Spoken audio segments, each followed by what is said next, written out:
On entend régulièrement la phrase « j'ai mal parce que j'ai fait un faux mouvement ». Mais est-ce que ces faux mouvements existent vraiment?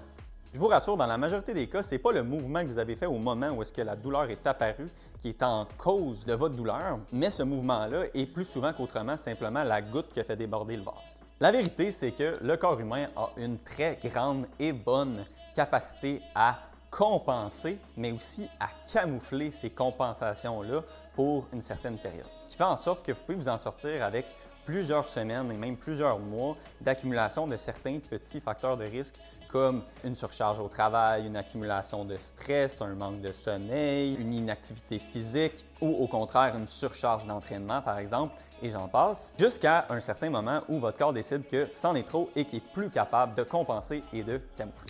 Et c'est souvent là que les symptômes apparaissent. Et souvent, ça survient dans un mouvement banal comme se pencher pour ramasser un petit objet ou parce qu'on est pressé en train de déneiger notre voiture. Vous comprenez donc que dans la majorité des cas, ce que vous décrivez comme des faux mouvements, on n'en fait rien de dangereux en soi.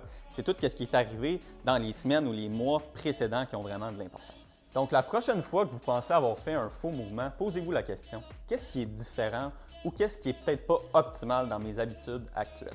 Bon, ceci étant dit, si vous avez mal en ce moment, on comprend que vous voulez des solutions concrètes. Ça tombe bien parce qu'on a une belle équipe de chiropraticiens et physiothérapeutes qui peuvent vous aider avec ça. Prends ton rendez-vous!